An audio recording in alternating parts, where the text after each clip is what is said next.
Light দেখা যাচ্ছে? জি ma'am, দেখা যাচ্ছে।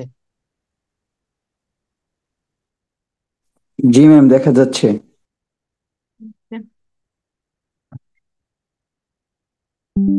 ওকে, তাহলে আজকে হবে হচ্ছে লেকচার 1। আপনাদের এটার কোর্স কোড C704। এটা হচ্ছে water supply engineering. Water supply lab আপনাদের কি করা হয়েছিল? ওয়াটার সাপ্লাই ইঞ্জিনিয়ারিং সেকশনাল অথবা ল্যাব? No ma'am. না ম্যাম। ওকে, ঠিক আছে, তাহলে হয়তো নেক্সট সেমিস্টারে পাবেন। তাহলে ওয়াটার সাপ্লাই ইঞ্জিনিয়ারিং হচ্ছে আমাদের মেইনলি থিওরি কোর্স। এখানে ম্যাথ থাকবে, তবে থিওরি হচ্ছে ম্যাক্সিমাম টুকুই থিওরি। এই কারণে কোশ্চিন যখন হবে, ধরেন ম্যাথ একটু হয়তো কম থাকবে, থিওরি থেকেই হয়তো বেশি থাকবে কোশ্চিন। লেকচার 1 শুরু করি। ফার্স্টেই আমাদের ওয়াটার সাপ্লাই ইঞ্জিনিয়ারিংটা মেইনলি একটা এনভায়রনমেন্টাল ইঞ্জিনিয়ারিং, যেটা আছে আমাদের সিভিলের বিভিন্ন ধরনের ভাগ আছে। যেমন স্ট্রাকচারাল ইঞ্জিনিয়ার আছে, ট্রান্সপোর্টেশন ইঞ্জিনিয়ারিং আছে, তারপর জিওটেকনিক্যাল ইঞ্জিনিয়ারিং আছে, এনভায়রনমেন্টাল ইঞ্জিনিয়ারিং আছে। তার মধ্যে ওয়াটার সাপ্লাই ইঞ্জিনিয়ারিংটা হচ্ছে এনভায়রনমেন্টাল ইঞ্জিনিয়ারিং এর একটা ব্রাঞ্চ সাবজেক্ট। এই কারণেই ফার্স্টেই হচ্ছে আমরা জানবো যে এনভায়রনমেন্টাল ইঞ্জিনিয়ারিংটা বলতে মেইনলি কি বোঝায়। So, what is environmental engineering? Environmental engineering is the sister field of civil engineering and involves integrating engineering principles and science to improve the natural environment and to protect it while providing potable water, clean air, and sustainable life for humans and other organisms.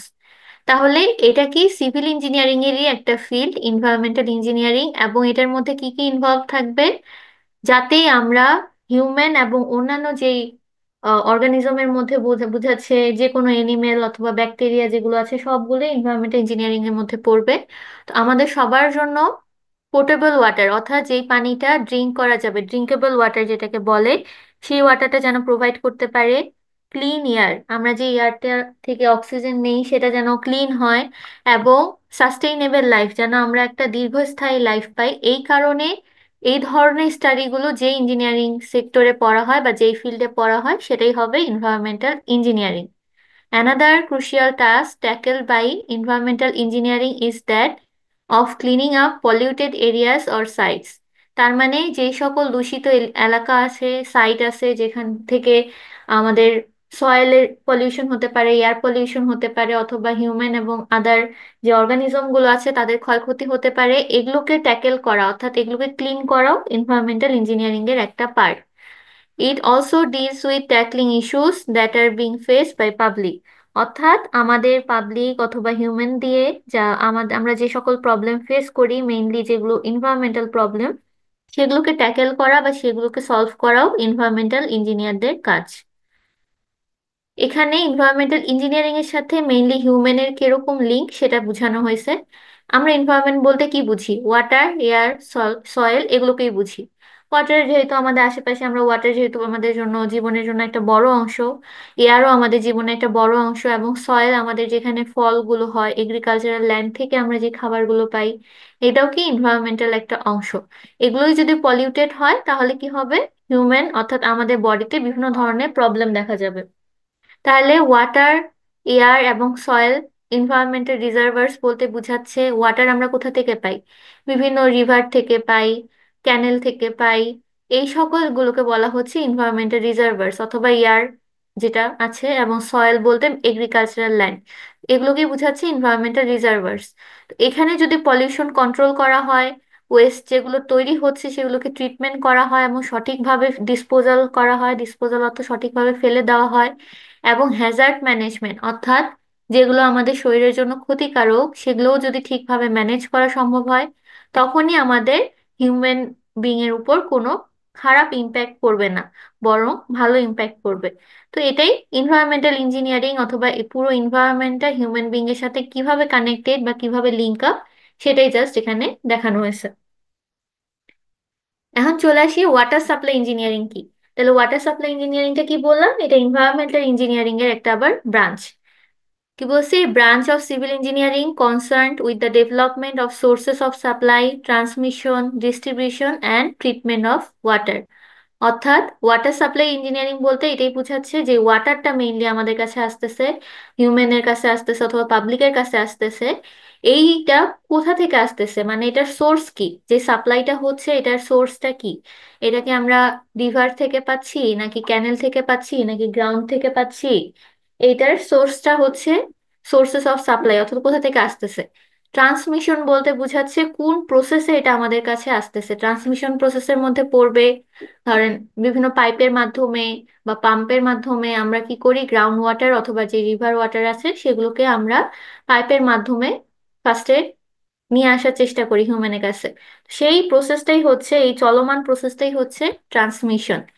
এবং distribution অর্থাৎ এই transmission pipe দিয়ে আসার পরে আমাদের কাছে কিভাবে distribution হচ্ছে সেটা। এবং ডিস্ট্রিবিউশনের আগে এই ওয়াটারটা কি হতে হবে, অবশ্যই ট্রিটেড ট্রিটেড ওয়াটার হতে হবে, অর্থাৎ আনট্রিটেড ওয়াটার যেন না হয়। যেমন রিভার থেকে যদি কোনো পানি নেওয়া হয় সেই পানিতে বিভিন্ন ব্যাকটেরিয়া থাকতে পারে অথবা ক্ষতিকারক পদার্থ থাকতে পারে, তো সেগুলো যেন অবশ্যই ট্রিটমেন্ট করার পরে আমাদের কাছে ডিস্ট্রিবিউট হয়। এই সব কিছু নিয়ে আলোচনা করাই হচ্ছে water supply engineering. The term is used most frequently in regard to municipal water works but applies also to water systems for industry, irrigation and other purposes. তাহলে মিউনিসিপাল ওয়াটার ওয়ার্কস বলতে কি বোঝায়? মিউনিসিপাল বলতে বোঝায় এই যে আমাদের residential area অথবা কমার্শিয়াল এরিয়া। রেসিডেন্সিয়াল বলতে আমরা যেখানে থাকি সেই সকল এরিয়াতে বাসা বাড়িতে যে পানিটা সাপ্লাই হয়, প্লাস কমার্শিয়াল বলতে বোঝাচ্ছে অফিস অথবা কোনো দোকান, অফিস বিল্ডিং দোকানগুলো অথবা আমাদের যে স্কুল কলেজ ইউনিভার্সিটি আছে এইখানে ওয়াটারগুলো কিভাবে সাপ্লাই হচ্ছে, এইটাতে মানে মেইনলি এই জায়গাগুলো নিয়ে কাজ করাটাই হচ্ছে ওয়াটার সাপ্লাই ইঞ্জিনিয়ারিং কাজ। কিন্তু এটার পাশাপাশিও আমরা বিভিন্ন ইন্ডাস্ট্রিতে অথবা ইরিগেশন বা এগ্রিকালচারাল ল্যান্ডে এবং অন্যান্য সিস্টেমে কিভাবে ওয়াটারটা সাপ্লাই হয় এটা নিয়ে আলোচনা করাও এই ওয়াটার সাপ্লাই ইঞ্জিনিয়ারিং এর কাজ। বাট মেইন কাজ কি, মিউনিসিপাল ওয়াটার ওয়ার্কস অর্থাৎ রেসিডেন্সিয়াল এবং কমার্শিয়াল এরিয়াতে কিভাবে সাপ্লাই হচ্ছে সেটা নিয়ে মেইনলি আলোচনা করাটাই ওয়াটার সাপ্লাই ইঞ্জিনিয়ারিং এর কাজ। তাহলে আমাদের এই ওয়াটার সাপ্লাই নিয়ে যে আমরা পড়তেছি, এই ওয়াটার সাপ্লাই এর ইম্পর্টেন্সটা কি, প্রয়োজনীয়তা কি বা গুরুত্বপূর্ণ কেন এটা? Water is absolutely essential for man, animals and plants. Without water, life on Earth would not exist. Man uses water not only for drinking and culinary purposes, but also for bathing, laundering, and other domestic uses. অর্থাৎ এটা এটা আমার বোঝানোর কিছু নাই, মানে ওয়াটারটা আমাদের জীবনের কোন কোন কাজে আমরা ইউজ করি, কেন আমাদের জন্য ইম্পর্টেন্ট, মেইনলি এই কথাটাই এই জায়গায় লেখা আছে। It is difficult to imagine any clean and sanitary environment without water. Safe, adequate, and essential supply of water combined with proper sanitation are basic needs and essential component of primary health care. অর্থাৎ আমরা ওয়াটারটা যত বেশি safe পাবো, adequate বলতে পর্যাপ্ত পরিমাণে যদি পাই এই ওয়াটার সাপ্লাইটা, যাতে পর্যাপ্ত পরিমাণে সেটা স্যানিটেশন অবস্থায় থাকে অর্থাৎ ট্রিটমেন্ট করা থাকে ওয়াটারটা, এটা আমাদের সবার জন্য একটা ইম্পর্টেন্ট, আমাদের হেলথের জন্য important. The large the quantity, the better the quality of water. The more rapid and extensive is the advancement of public health. অর্থাৎ যত কোয়ান্টিটি, যত বেশি পরিমাণে আমরা ওয়াটার পাবো এবং যত বেটার কোয়ালিটির ওয়াটার আমরা পাবো, তত আমাদের হেলথের কি হবে, ইমপ্রুভমেন্ট হবে অথবা অ্যাডভান্সমেন্ট হবে। নেক্সট কি আসছে, এটা আমরা হচ্ছে জানলাম ইম্পর্টেন্স অফ ওয়াটার সাপ্লাই, অর্থাৎ ওয়াটার সাপ্লাইটা কেন ইম্পর্টেন্ট। এরপর চলে আসি অবজেক্টিভস অফ ওয়াটার সাপ্লাই। এই ওয়াটার সাপ্লাইটা কি কি, মেইন অবজেক্টিভস কি কি, আমরা কেন এটা নিয়ে পড়বো, এটার হচ্ছে মেইনলি আমাদের জানতে হবে। তাহলে অবজেক্টিভসটা কি, supply water in adequate quantity, অর্থাৎ আমাদের কাছে একটা পর্যাপ্ত পরিমাণে পানি আসে। Supply safe and wholesome water to consumers, অর্থাৎ পরিষ্কার পানি বা সেফ পানি যাতে আসে, and make water easily available to consumers, অর্থাৎ আমাদের কাছে যাতে ইজিলি চলে আসে, যাতে আমাদের জন্য এটা খুব আহ দুর্লভ যেন না হয়ে যায়, আমরা যেন পাচ্ছি না ওয়াটার সাপ্লাই এরকম যেন না হয়। তাহলে এই তিনটা অবজেক্টিভস মেইনলি ওয়াটার সাপ্লাই এর, কি, যাতে পর্যাপ্ত পরিমাণে পানি পাই, যাতে সেফ পানি পাই এবং যাতে আমাদের কাছে এটা ইজিলি অ্যাভেলেবেল থাকে, এই তিনটা হচ্ছে মেইন অবজেক্টিভ। নেক্সট চলে আসি আমরা এই যে ওয়াটার সাপ্লাই সিস্টেম যেটা পড়তেছি, ডাব্লিউএসএস অর্থাৎ ওয়াটার সাপ্লাই সিস্টেম। এই ওয়াটার সাপ্লাই সিস্টেমটা মেইনলি কয় প্রকার হয় এটা হচ্ছে এখানে জানবো। তাহলে তিন প্রকার হয় মেইনলি। ফার্স্ট এটা হচ্ছে গ্র্যাভিটি ফ্লো সিস্টেম, সেকেন্ড হচ্ছে system with direct pumping, third হচ্ছে system with pumping and storage. Gravity flow সিস্টেমের এখানে একটা ছবি দেখানো হয়েছে, পিকচার দেখানো হয়েছে। গ্রাভিটি বলতে আমরা সবাই বুঝি যেটাতে আমাদের কোনো পাম্প ইউজ করতে হবে না, অর্থাৎ আমাদের কোনো কাজ করতে হবে না, এটা সরাসরি গ্র্যাভিটির জন্যই আমরা পানিটা পাবো। যেমন ধরলাম এটা আমাদের একটা ওয়াটার সোর্স, আর এটা হচ্ছে একটা পাহাড়। এখন এই যে এখানে কয়েকটা বাড়ি দেখানো হয়েছে, তাহলে এইখান থেকে যদি আমি ওয়াটারটা এই বাড়িগুলোতে সাপ্লাই করতে চাই, এখান থেকে আমাদের কোনো পাম্পেরও দরকার হবে না, কিছুই দরকার পড়বে না। এটা কিন্তু অটোমেটিক গ্র্যাভিটি কারণে, অভিকর্ষ ত্বরণের কারণেই অটোমেটিক এখানে চলে আসতেছে। তাহলে গ্র্যাভিটি ফ্লো সিস্টেম হচ্ছে মেইনলি পাহাড়ি যে এলাকাগুলো আছে সেখানে মেইনলি সিস্টেমটা দেখা যায়। অর্থাৎ পাহাড়ের উপর থেকে বা ঝর্ণা থেকে যে পানিটা পড়ে, এটার জন্য যেহেতু আমাদের আলাদা করে কোনো পাম্পিং সিস্টেম লাগে না, তাই এটাকে বলা হচ্ছে গ্র্যাভিটি ফ্লো সিস্টেম। এরপর চলে আসি system with direct pumping. Direct pumping বলতে কি বোঝাচ্ছে, যে এখানে একটা রিভার দেখা যাচ্ছে যেটা আমাদের ওয়াটারের সোর্স, আর এখানে হচ্ছে কতগুলো বাসাবাড়ি আছে। এখন এখানে আমাদের পাম্পিং সিস্টেম হচ্ছে এই এই যে এখানে মনে ধরেন আমাদের পাম্পিং সিস্টেম হচ্ছে, অর্থাৎ এই যে ওয়াটারটা আছে এটা তো পাম্প যদি আমরা না করি, এটা যেহেতু একটা সমতল ভূমি, এখানে তো আর গ্র্যাভিটির মাধ্যমে সরাসরি পানিটা চলে আসবে না। তো এখানে কি করা হয়, পাম্পিং এর মাধ্যমে সরাসরি এই বাসায় পানিগুলো সাপ্লাই করা হয়। এখানে কিন্তু কোনো স্টোরেজ ব্যবস্থা নাই, অর্থাৎ এই যে পাম্পিং হচ্ছে, পাম্পিং করার পর কিন্তু পানিটা কোথাও স্টোর করা থাকতেছে না। যখন যেখানে দরকার হচ্ছে, যার বাড়িতে ধরলাম সেখানে সে পাম্প চালু করতেছে, তখন হচ্ছে পানিটা অটোমেটিক এই রিভার থেকে সেই বাসায় পৌঁছে যাচ্ছে। কিন্তু system with pumping and storage যেটা, এটার সাথে এটা ডিফারেন্স কি? এটার সাথে এটা ডিফারেন্স হচ্ছে, এটা ক্যাচমেন্ট ওয়াটার বলতে বোঝায় যে এই যে আমাদের রেইন ওয়াটার, অর্থাৎ রেইন ওয়াটারটা যে হচ্ছে এটা কি করতেছে, পানিগুলোকে স্টোর করতেছে। রেইন ওয়াটার গুলোকে মানুষ স্টোর করতেছে। এরপর বিভিন্ন যে রিজার্ভার গুলো আছে, সেটা রিভার হতে পারে অথবা ঝর্ণার পানি হতে পারে, সবগুলো থেকে ওয়াটারে কালেক্ট করবে। কালেক্ট করার পরে কি করবে, ওয়াটারটা ট্রিটমেন্ট করবে। ট্রিটমেন্ট করার পরে এই যে প্রাইমারি একটা সার্ভিস রিজার্ভার দেখা যাচ্ছে, অর্থাৎ এখানে একটা বড় ট্যাঙ্কের মতো সিস্টেম থাকে, যেই জায়গায় পানিটা স্টোর করা থাকে, ঠিক আছে। পানিটা যখন স্টোর করা থাকবে, এই যে পাম্পিং স্টেশন দেখানো আছে, এই যে কাস্টমারদের, এগুলো হচ্ছে কাস্টমার। তাহলে এখানে প্রাইমারি সোর্স হচ্ছে আমাদের পানিগুলো, সবখান থেকে পানি কালেক্ট করা হয়। সেটা রেইন ওয়াটার হতে পারে, রিজার্ভার ওয়াটার হতে পারে, আবার এই যেখানে দেখা হচ্ছে গ্রাউন্ড ওয়াটার আছে, গ্রাউন্ড ওয়াটার থেকে পাম্পিং এর মাধ্যমে ওয়াটার গুলো কালেক্ট করে, ওয়াটার গুলো ট্রিটমেন্ট করে এখানে স্টোর করা থাকতেছে পাম্পিং এর মাধ্যমে। এরপরে যখন কাস্টমারের যখন প্রয়োজন হচ্ছে, তখন আবার কি করতেছে, সেইগুলো পাম্পিং সিস্টেমের মাধ্যমে এই কাস্টমারদের কাছে পাঠানো হচ্ছে। অর্থাৎ এই সিস্টেম আর এই সিস্টেমের মধ্যে মেইন ডিফারেন্স এটাই। এখানে সরাসরি ডিরেক্ট পাম্পিং এর মাধ্যমে কাস্টমারের কাছে পাঠানো হচ্ছে, পানি কোথাও স্টোর করা হচ্ছে না। কিন্তু পাম্পিং অ্যান্ড স্টোরেজ সিস্টেমে পাম্পও করা হচ্ছে, প্লাস পানিগুলো স্টোরও রাখা হচ্ছে। এটা স্টোর রাখার ফলে সুবিধা কি হয়, মানে পানির কখনো ঘাটতি দেখা যায় না, যখন দরকার তখনই পানি পায়। এই সিস্টেমের প্রবলেম কি, পানি যদি পাম্প যদি ধরলাম নষ্ট হয়ে যায়, তখন কিন্তু আর পানি সরবরাহ হবে না, কোনো কাস্টমারই কিন্তু পানি পাবে না। এই সিস্টেমটার মধ্যে সমস্যা এটাই, যেহেতু পানি স্টোর করা থাকতেছে না, তাই পাম্পিং সিস্টেমের যদি কোনো প্রবলেম হয়, তখন ওয়াটার সাপ্লাই সিস্টেমের পুরো সিস্টেমেই প্রবলেম হবে।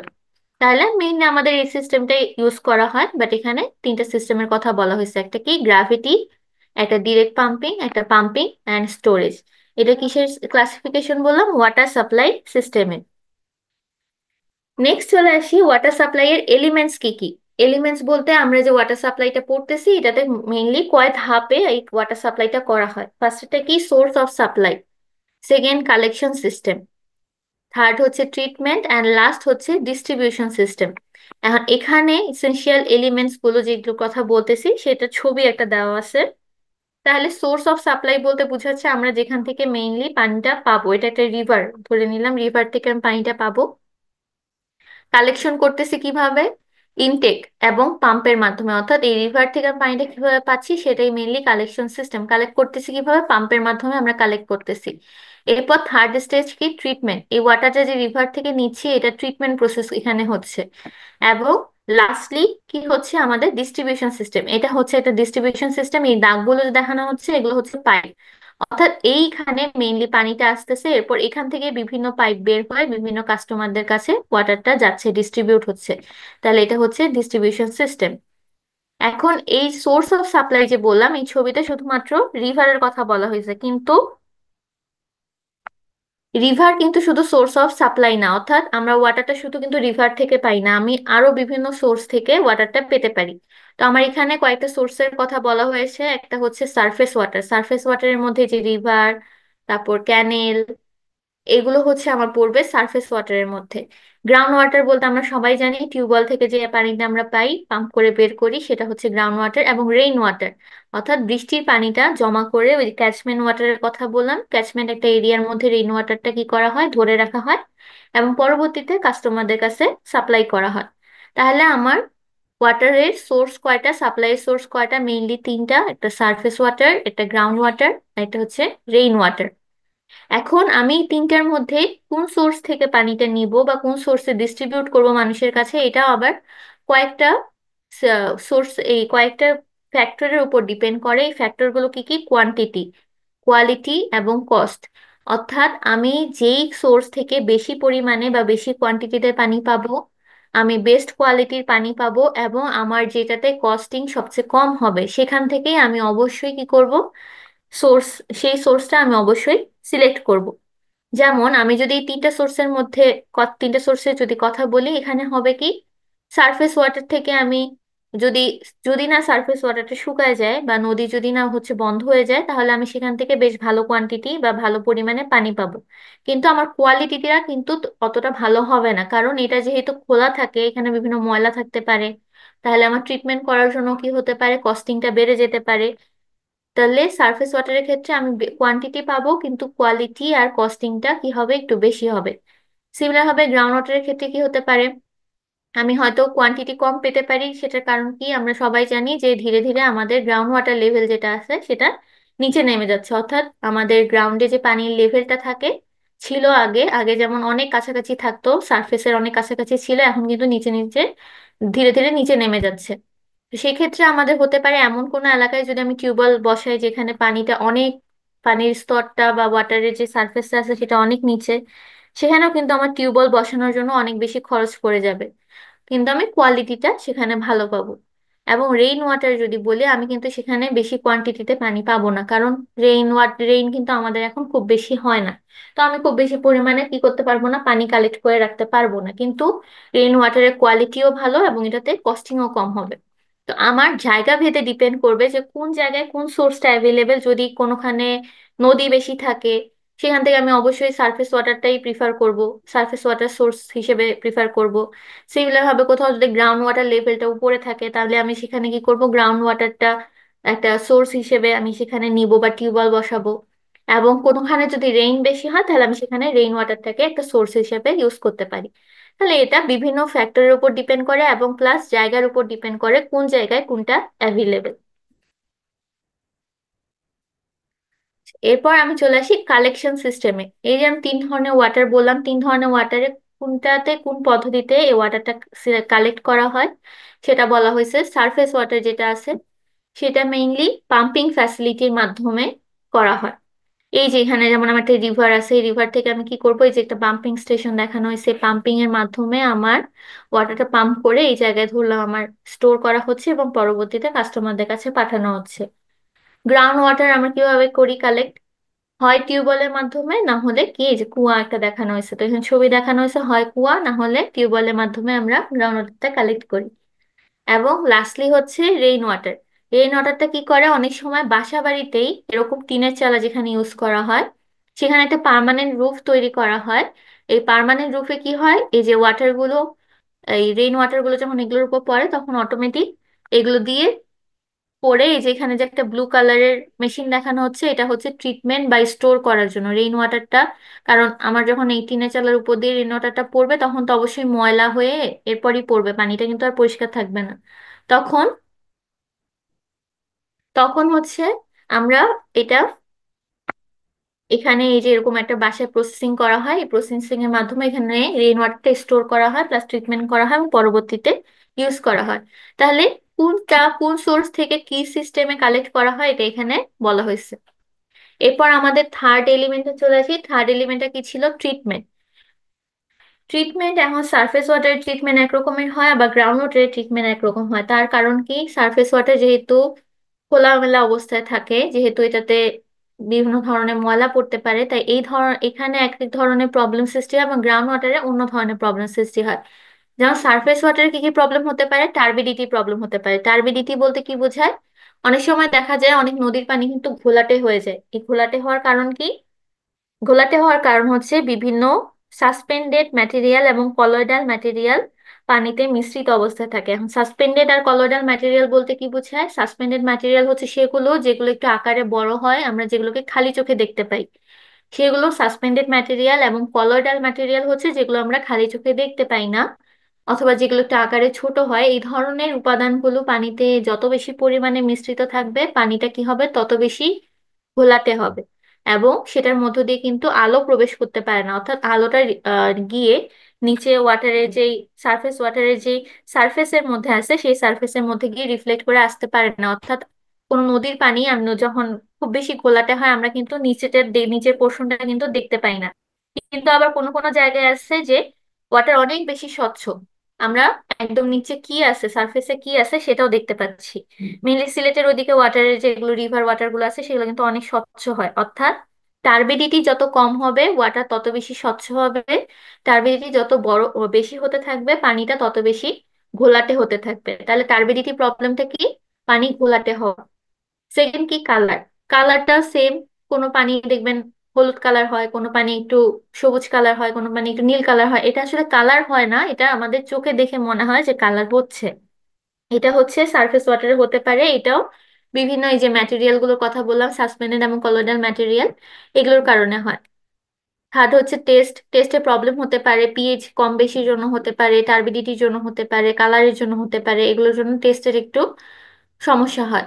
ওডর অর্থাৎ গন্ধ হতে পারে পানিতে, এবং প্যাথোজেন্স মানে ওয়াটারে ব্যাকটেরিয়া থাকতে পারে। তাহলে এই প্রবলেমগুলো মেইনলি কিসে হয়? সারফেস ওয়াটারে হয়। এগুলো বাদে এগুলো হচ্ছে শুধুমাত্র সারফেস ওয়াটারে হতে পারে। গ্রাউন্ড ওয়াটারে কি কি প্রবলেম হতে পারে? মিনারেল সাবস্টেন্স মানে এই যে আর্সেনিক, আয়রন, এই ধরনের বিভিন্ন ম্যাটেরিয়াল গুলো কি হতে পারে আমাদের সারফেস ওয়াটারে না থাকলেও গ্রাউন্ড ওয়াটারে কিন্তু অনেক বেশি পরিমাণে থাকে। কারণ গ্রাউন্ড ওয়াটারটা যেহেতু মাটির সংস্পর্শে থাকে, সেখানে মাটিতে বিভিন্ন যে মিনারেলস গুলো থাকে সেগুলো কি হয়? ধীরে ধীরে পানির সাথে মিশে প্রবলেম সৃষ্টি করতে পারে। তার মানে গ্রাউন্ড ওয়াটারে মিনারেল সাবস্টেন্স থাকতে পারে, এই যে আয়রন, আর্সেনিক, ফ্লোরাইড, হার্ডনেস হতে পারে। হার্ডনেস মানে কি বোঝায়? যখন আমি পানিটাকে সাবানের সাথে, এই পানিতে যদি আমি কোনো কাপড় ধুইতে চাই, আমি যদি সাবান দিয়ে সেটা ধোয়ার চেষ্টা করি, তখন দেখা যাবে কি পানিতে ফেনা হচ্ছে না, মানে সাবান দিয়েও ফেনা হচ্ছে না। তার মানে কোনো পানিতে যদি ফেনা না হয়, বুঝতে হবে সেই পানির হার্ডনেস তত বেশি।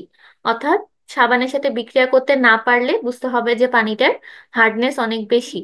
এই হার্ডনেসটা আবার দুই রকমের হয়, একটা হয় পার্মানেন্ট হার্ডনেস, একটা হয় টেম্পোরারি হার্ডনেস। তাহলে এই পার্মানেন্ট হার্ডনেসটা দূর করা একটু কঠিন, টেম্পোরারি যে হার্ডনেসটা আছে এটা দূর করা সহজ। টেম্পোরারি হার্ডনেসটা দূর করার পদ্ধতি কি? পানিটাকে যদি আমি অনেকক্ষণ ধরে বয়েল করি, চুলায় রেখে পানিটা যদি আমি অনেকক্ষণ ধরে বয়েল করি, তাহলে কিন্তু এই টেম্পোরারি হার্ডনেসটা চলে যায়। তাহলে গ্রাউন্ড ওয়াটারে মেইনলি এই ধরনের প্রবলেমগুলো হতে পারে। এখন এখানে এই জিনিসগুলো সলভ করার জন্য কয়েকটা ট্রিটমেন্ট মেথড দেখানো হয়েছে। কি কি মেথড? একটা হচ্ছে স্ক্রিনিং। স্ক্রিনিংটা বলতে মেইনলি ফিল্টারিং যে প্রসেসটা আছে, অর্থাৎ যেগুলো আমরা খালি চোখে দেখতে পাই, এই ফিল্ট্রেশন, যেখানে একটা ফিল্ট্রেশন আছে আর একটা স্ক্রিনিং আছে, এই দুইটা মেইনলি সেম। আমরা হচ্ছে যেগুলোকে খালি চোখে দেখতে পাই সেগুলোকে ফিল্টারিং করা।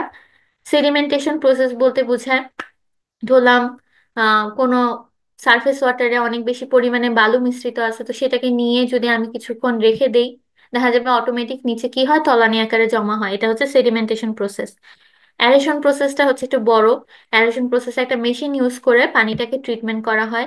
কেমিক্যাল ট্রিটমেন্টে কেমিক্যাল ইউজ করে ট্রিট করা হয়। ফিল্ট্রেশন তো বললাম, স্ক্রিনিং আর ফিল্ট্রেশন সেম। ডিমিনারেলাইজেশনটা মেইনলি করা হয়, যে মিনারেল সাবস্টেন্স যখন গ্রাউন্ড ওয়াটারে থাকে, তখন এখানে এক ধরনের ডিমিনারেলাইজেশন প্রসেস করা হয় পানি থেকে মিনারেল সাবস্টেন্স গুলোকে দূর করার জন্য। এবং ডিসইনফেকশন বলতে বোঝায় পানিতে অনেক সময় কি করা হয়? ফিটকিরি মিশায় পানিটা কি করা হয়? পরিষ্কার করা হয়। তো এই ধরনের প্রসেসটা হচ্ছে ডিসইনফেকশন প্রসেস। তাহলে পানিতে কোন ওয়াটারে কি ধরনের প্রবলেম হতে পারে এবং সেগুলো ট্রিটমেন্ট করার কয়েকটা মেথড এখানে বলা আছে। এরপর আমরা লাস্ট চলে আসি। লাস্ট একটা এলিমেন্ট কি ছিল? ডিস্ট্রিবিউশন সিস্টেম, অর্থাৎ কিভাবে আমি ওয়াটারটা কাস্টমারদের কাছে অথবা পাবলিকের কাছে ডিস্ট্রিবিউট করব সেটা। এই ডিস্ট্রিবিউশন সিস্টেমটা বিভিন্ন ধরনের হতে পারে।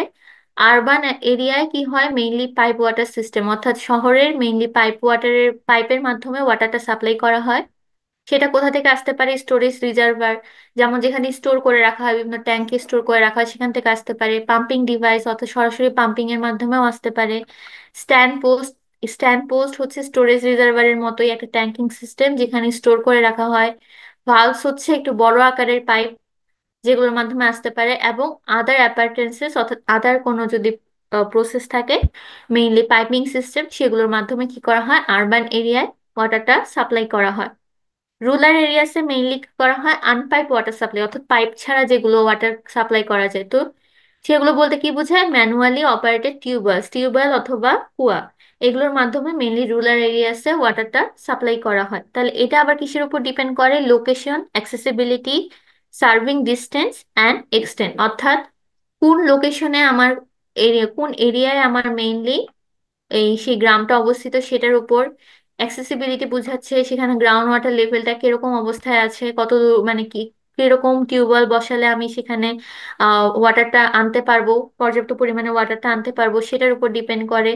প্লাস সার্ভিং ডিস্টেন্সের উপর ডিপেন্ড করে, অর্থাৎ আমি যতগুলো বাড়িতে ওয়াটার সাপ্লাই করতে চাচ্ছি, ততগুলো ওয়াটার, তো মানে সেই জায়গাগুলো থেকে আমার টিউবওয়েলটা আমি যেখানে খনন করব বা কুয়াটা যেখানে খনন করব, সেটা কতটুকু দূরত্বে অবস্থিত, সেটার উপর ডিপেন্ড করে আমার এই টিউবওয়েলটা অথবা কুয়াটা বসাতে হবে।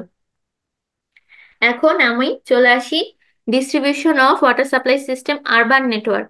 তাহলে এই যে আরবানে কি বলা হয় বললাম, শহরের এলাকায় মেইনলি পাইপিং সিস্টেমের মাধ্যমে ওয়াটারটা সাপ্লাই করা হয়।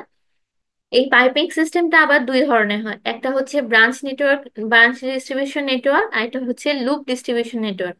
এখন এই দুটা সিস্টেম বলতে মেইনলি কি বোঝায়, চলে আসি কিসে, ব্রাঞ্চ ডিস্ট্রিবিউশন নেটওয়ার্ক, অর্থাৎ এটাকে ট্রি সিস্টেমও বলা হয়। এখানে মেইনলি কি হয়, যেখানে একটা সোর্স দেখা আছে, সোর্স এটা হতে পারে যে কোনো সোর্স থেকে সরাসরি পাম্পিং ডিভাইসের মাধ্যমে পানি উঠানো হচ্ছে, অথবা এটা একটা স্টোরেজ রিজার্ভারও হতে পারে, অর্থাৎ এখানে পানিটি স্টোর করে রাখা হয়েছে।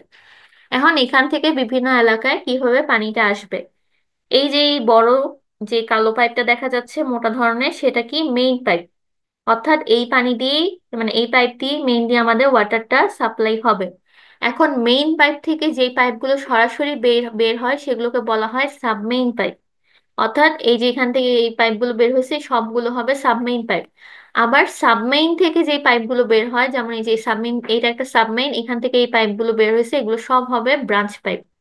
তার মানে ব্রাঞ্চিং সিস্টেমে আমার মেইনলি তিন ধরনের পাইপ থাকে, একটা মেইন পাইপ, একটা কয়েকটা সাবমেইন পাইপ এবং অনেকগুলো branch pipe.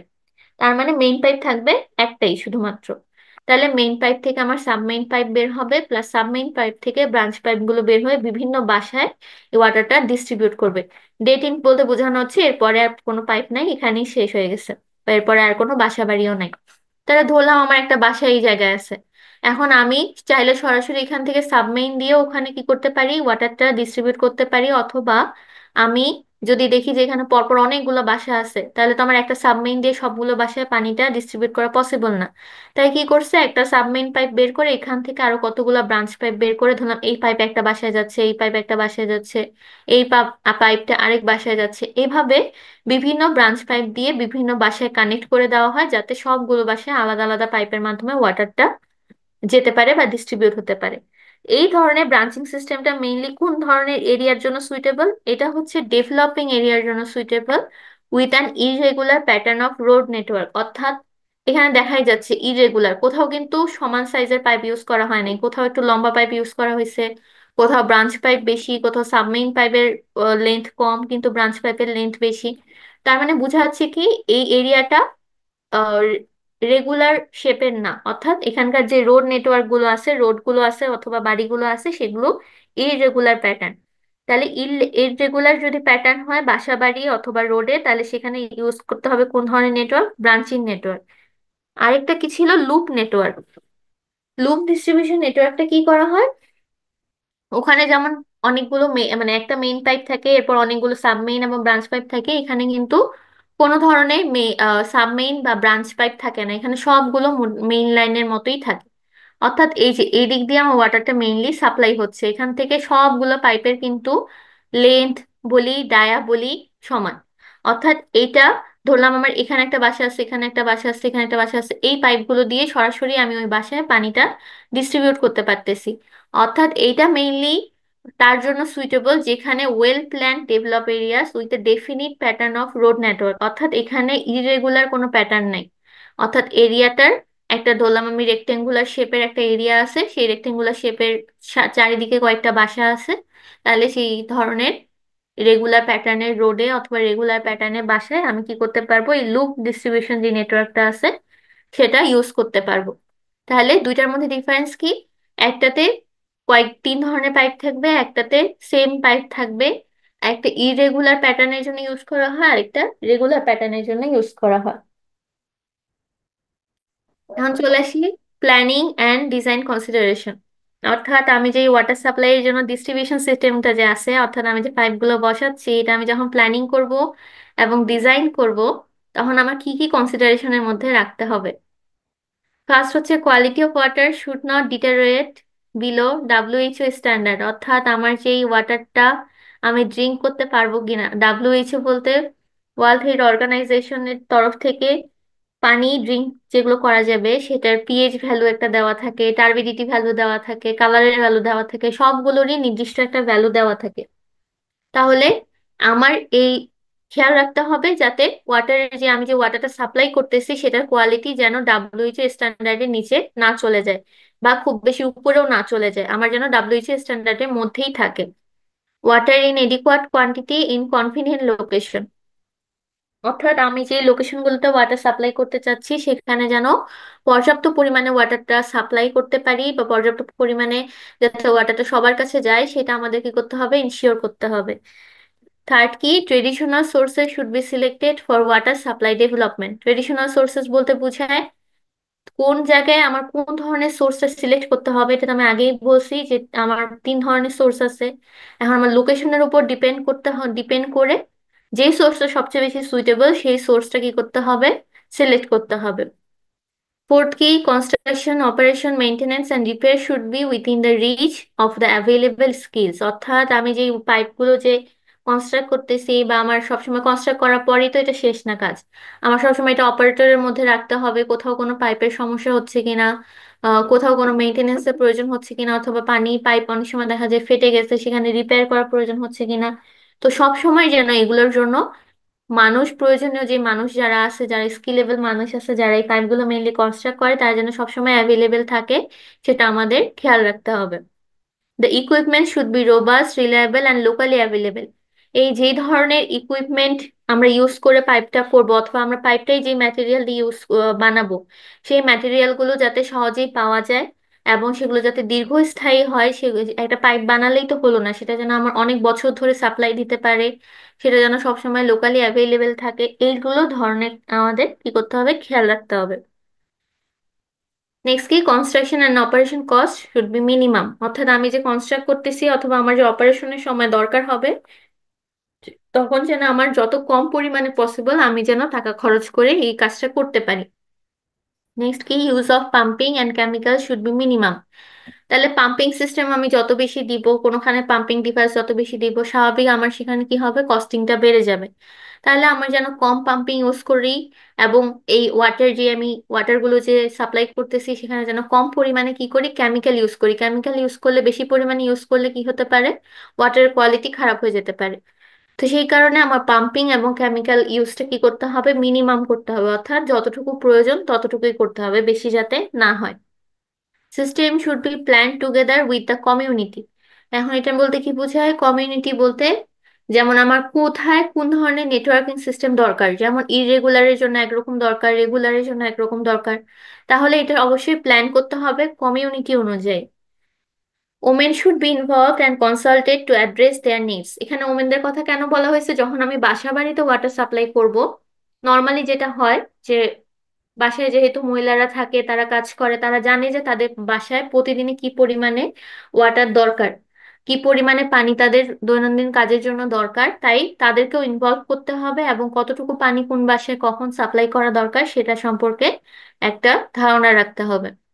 Inbuilt system for monitoring of performance, অর্থাৎ এই যে আমি ওয়াটার সাপ্লাই সিস্টেমটা যখন কনস্ট্রাক্ট করলাম এরপর আমার সেখানে মনিটরিং এর জন্য ইনবিল্ট সিস্টেম রাখতে হবে, অর্থাৎ সবসময় যেন এটা মনিটরিং এর মধ্যে থাকে, কোথাও কোনো প্রবলেম যেন না হয় সেটা সবসময় খেয়াল রাখতে হবে। নেক্সট কি বলছে, provision for preventing deterioration of water quality. এই ওয়াটার কোয়ালিটিটা যেন ড্রপ না করে, অর্থাৎ আমি এমন ধরনের ম্যাটেরিয়াল দিয়ে পাইপটা বানালাম যেটা হতে পারে যে আস্তে আস্তে পানির কোয়ালিটিটা এই পাইপের কারণেই কি হলো, বিভিন্ন কেমিক্যালের সাথে মিক্সড হয়ে খারাপ হতে শুরু করলো। এমন যেন না হয়, কোয়ালিটিটা সবসময় যেন বজায় থাকে। লাস্ট কি বলছে, sustainability should be preferred in planning, designing and pricing the water supply. Sustainability বলতে কি বোঝায়, যাতে এই ওয়াটার সাপ্লাই যে ডিস্ট্রিবিউশন সিস্টেমটা আমি করতেছি সেটা যেন সবসময় দীর্ঘস্থায়ী হয়, কম খরচের মধ্যে হয়, এবং এটাতে যাতে কোনো পরবর্তীতে প্রবলেম না হয় সেটা আমাদের খেয়াল রাখতে হবে। তাহলে এই সবগুলো মেইনলি আমাদের কখন খেয়াল রাখতে হবে, ওয়াটার সাপ্লাই ডিস্ট্রিবিউশন সিস্টেমটা যখন আমি প্ল্যান করতেছি এবং ডিজাইন করতেছি তখন আমার এই জিনিসগুলো মাথায় রাখতে হবে। এরপর চলে আসি হাইড্রোলজিক সাইকেল বা ওয়াটার সাইকেল। হাইড্রোলজিক সাইকেল বা ওয়াটার সাইকেল কি, এটা আমরা সবাই জানি, ছোটবেলায় আমরা সবাই পড়ছি। হাইড্রোলজিক্যাল সাইকেল বলতে মেইনলি কি বোঝায়, ওয়াটারটা যে আমার বিভিন্ন নদী হোক অথবা রিভার রিভার হোক অথবা সার্ফেস হোক অথবা গ্রাউন্ড ওয়াটার হোক, সবখান থেকে পানিটা কি হয় আমরা জানি, বাষ্পীভূত হয়ে এরপর হচ্ছে মেঘে গিয়ে ঘনীভূত হয়ে আবার বৃষ্টি আকারে কি হয়, সার্ফেসেই ফেরত আসে। তো এই যে সাইকেলটা চলতে থাকে এটাই হচ্ছে ওয়াটার সাইকেল অথবা hydrological cycle. Also, hydrological cycle refers to the circulation of water in its liquid, vapor, or solid states from ocean to air, air to land, over land surface or underground, and back to the oceans. অর্থাৎ এই যে আমি বললাম যেটা, যে সবখান থেকে পানিটা কি হয়, গিয়ে আবার প্রিসিপিটেশন অথবা বৃষ্টি আকারে কি হয় আবার আমাদের এই সার্ফেসেই ফেরত আসে এবং ওশনেই ফেরত আসে, সেটাই হচ্ছে ওয়াটার সার্কেল। এখন আমাদের এই ওয়াটারটা আসলে, ওয়াটার সাইকেলটা অথবা ওয়াটার সার্কেলটা কেন দরকার, এখানে রোল অফ ওয়াটার বোঝানো হয়েছে, অর্থাৎ ওয়াটারটা বিভিন্ন আমাদের সারফেসে বিভিন্ন যে এনিমেল গুলো থাকে অথবা বিভিন্ন যে বন জঙ্গল আছে সেটার জন্য কেন ইম্পর্টেন্ট, এইটা এখানে বোঝানো হয়েছে। অর্থাৎ কোথায় কোথায় ইম্পর্টেন্ট, টেরিস্টোরিয়াল ইকোসিস্টেমের জন্য ইম্পর্টেন্ট, অর্থাৎ এই যে ডিস্ট্রিবিউশন অফ অর্গানিজম, বিভিন্ন যে অর্গানিজম আছে সেটা ব্যাকটেরিয়া হতে পারে, প্যাথোজেন হতে পারে, বিভিন্ন ধরনের অর্গানিজমের জন্য আমার এই ওয়াটারটা দরকার। অ্যাকোয়াটিক ইকোসিস্টেম বলতে বোঝাচ্ছে ওয়াটারের মধ্যে যেই মাছ থাকে অথবা বিভিন্ন ধরনের প্রাণী থাকে, সেই প্রাণীগুলোর জন্য ওয়াটারটা অনেক বেশি ইম্পর্টেন্ট। ফ্লোস অফ ওয়াটার আর major means for material and energy transfer. এখন আমার এই ওয়াটারটা কিন্তু এনার্জি ট্রান্সফারের জন্য দরকার। এনার্জি ট্রান্সফারের জন্য কিভাবে দরকার, বয়লার সিস্টেম যেটা আছে সেখানে কি হয়, আমার এনার্জি ট্রান্সফার করা হয় বিভিন্ন ম্যাটেরিয়াল থেকে। ধরলাম আমি সলিড ওয়েস্ট থেকে এনার্জিতে ট্রান্সফার করতে চাচ্ছি, সেটা বিভিন্ন একটা বয়লার সিস্টেমের মাধ্যমে করতে চাচ্ছি, সেই বয়লার সিস্টেমটাতেও কিন্তু ওয়াটারের প্রয়োজন হয়, অর্থাৎ ওয়াটারটা তখনও অনেক বেশি প্রয়োজন। এই কারণে আমাদের এটা ম্যাটেরিয়াল এবং এনার্জি ট্রান্সফারের জন্য প্রয়োজন। এবং আমরা সবাই জানি ওয়াটারটা আমাদের হিউম্যান অ্যাক্টিভিটিস এর জন্য, বিভিন্ন অ্যাক্টিভিটিস এর জন্য ইম্পর্টেন্ট। এগ্রিকালচার হতে পারে, ইন্ডাস্ট্রি হতে পারে, মিউনিসিপাল ইউজ হতে পারে, অর্থাৎ বাসা বাড়িতে ব্যবহার করার জন্য, সবখানে আমাদের ওয়াটারটা ইম্পর্টেন্ট। এখন এই ওয়াটার সাইকেলের যেটা মেইন প্রসেস আছে, কয়েকটা মেইন প্রসেস আছে যে কিভাবে কি কাজ করে এটার জন্য। ফার্স্টে হচ্ছে ইভাপোরেশন। ইভাপোরেশন বলতে কি বোঝায়, লিকুইড থেকে ভ্যাপোর হওয়া, অর্থাৎ লিকুইড থেকে বাষ্পীভূত হওয়া, অর্থাৎ কোনো ওশান অথবা রিভার থেকে পানিটা বাষ্পীভূত হয়ে আমার উপরে যাচ্ছে, এটা হচ্ছে ইভাপোরেশন, অর্থাৎ সারফেস থেকে অ্যাটমসফিয়ারে যাচ্ছে। ট্রান্সপিরেশনটা কি, সেম প্রসেস, ইভাপোরেশন প্রসেসই, অর্থাৎ লিকুইড থেকে কি হবে, বাষ্পীভূত হবে, তরল থেকে বাষ্পীভূত হবে, কিন্তু এটা কিসের জন্য, গাছের পাতা থেকে। গাছের পাতা থেকে যখন এই প্রসেসটা হবে তখন সেটা ট্রান্সপিরেশন, এবং বিভিন্ন সারফেস ওয়াটার থেকে যখন হবে তখন সেটা ইভাপোরেশন। নেক্সট কি, কন্ডেনসেশন। কন্ডেনসেশনে কি হয়, এই যে আমার বাষ্পীভূত হয়েছিল পানিটা, এই ইভাপোরেশন এবং ট্রান্সপিরেশনের মাধ্যমে এটা কি হয় আবার লিকুইডে কনভার্ট হয়। কনভার্ট হয় কিভাবে, এই মেঘ আকারে জমা হয় যখন আকাশে, তখন সেটা তার মানে বোঝায় যে আমার এই বাষ্পীভূত গুলো আবার তরলে কনভার্ট হয়েছে। এটা কি, কন্ডেনসেশন অথবা ঘনীভবন। এরপর কি, নেক্সট স্টেপ কি, প্রিসিপিটেশন। এই যে আমার কনডেনসেশনের মাধ্যমে লিকুইড গুলো অ্যাটমসফিয়ারে জমা হলো, এরপর এগুলো কি হয়, বিভিন্ন বৃষ্টি আকারে হতে পারে, স্নো আকারে হতে পারে, শিলাবৃষ্টি আকারে হতে পারে, এগুলো কি হয় আবার অ্যাটমসফিয়ার থেকে সারফেসে আমাদের কাছে ফেরত আসে। নেক্সট কি, ইনফিল্ট্রেশন। ইনফিল্ট্রেশন এই যে যখন ফেরত আসলো প্রিসিপিটেশনের মাধ্যমে, এগুলো কি হয়, আমার যে সয়েল আছে সয়েলের মধ্য দিয়ে মুভমেন্ট করে, এটাই হচ্ছে ইনফিল্ট্রেশন। পার্কোলেশন। পার্কোলেশন কি? Downward flow through soil to aquifers. অর্থাৎ এই যে ইনফিল্ট্রেশনটা কি, শুধুমাত্র সয়েলের মধ্য দিয়েই আমার এটা মুভমেন্ট হয়ে আবার কোনো সারফেস ওয়াটারের কাছে ফেরত যাবে। বাট পার্কোলেশনটা কি? সয়েলের মধ্য দিয়ে একদম ভিতরে গিয়ে অ্যাকুইফায়ার, অ্যাকুইফায়ার বলতে কি বোঝায়? মাটির নিচে যে লেয়ারটাতে মেইনলি গ্রাউন্ড ওয়াটারটা শুরু হয় সেই লেয়ারটাকে বলা হচ্ছে, অর্থাৎ আমাদের মাটির নিচে যেখান থেকে আমাদের গ্রাউন্ড ওয়াটারটা আমরা পাম্পিং এর মাধ্যমে উঠাই, অর্থাৎ যেই পোর্শনে আমার ওয়াটারটা থাকে সেই পোর্শনটাকে বলা হয় অ্যাকুইফার। যখন এই রেইন হোক অথবা স্নো হোক সেরকম মাটির মধ্য দিয়ে গিয়ে এই গ্রাউন্ড ওয়াটারটাতে মিশে, সেটাই হচ্ছে পার্কোলেশন। লাস্ট হচ্ছে কি? Run of. রান অফ কি? সার্ফেসের মধ্য দিয়ে ফ্লো করে এটা আমাদের আবার ওশান, রিভার অথবা লেকে ফেরত যায়। তো এই প্রসেসটা আমরা সবাই মোটামুটি জানি, প্রসেসটা সবাই মোটামুটি পরিচিত। এখানে সেই প্রসেসটা একবার দেখানো হয়েছে। অর্থাৎ এই যে আমার এখানে একটা ওশান আছে, ওশান থেকে কি হচ্ছে? প্রিসিপিটেশন, ইভাপোরেশনের মাধ্যমে আমার এই যে রেইনের ক্লাউডের মাধ্যমে কনডেনসেশন হচ্ছে। সিমিলার ভাবে ইভাপোরেশন হতে পারে কিভাবে? যে ইভাপোরেশন শুধুমাত্র ওশান থেকে হয় না, ল্যান্ড থেকেও হতে পারে, কারণ এখানে যে গাছের পাতাগুলো আছে সেখান থেকে হচ্ছে, ট্রান্সপিরেশন হচ্ছে।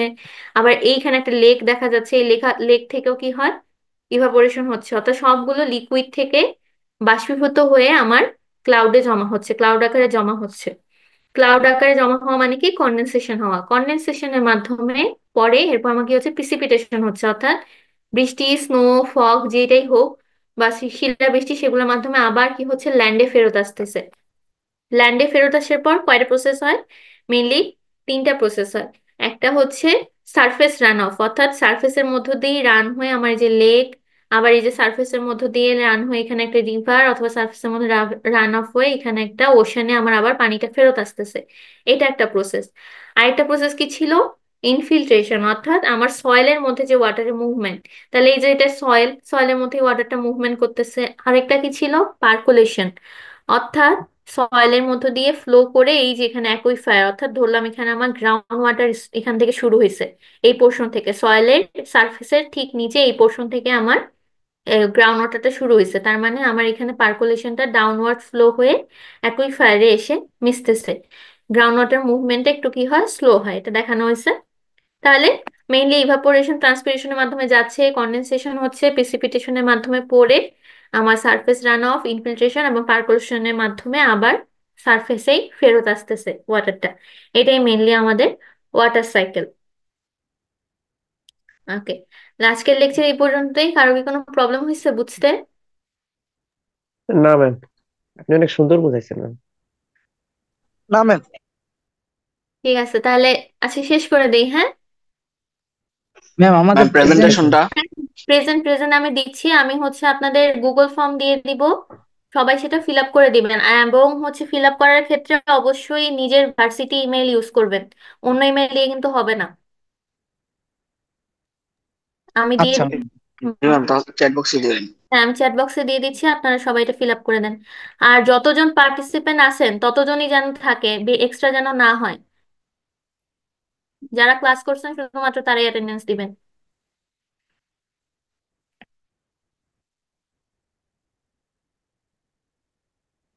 দেওয়া যাচ্ছে কিনা জানায়েন।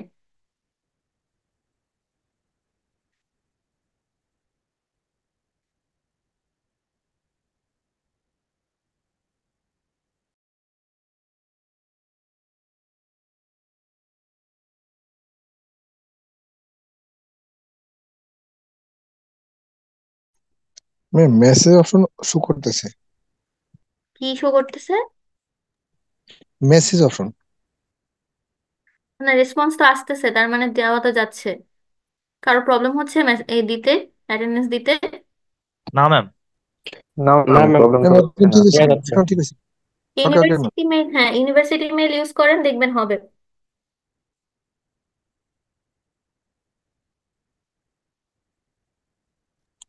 জি আর ম্যাম যাদের হয়েছে।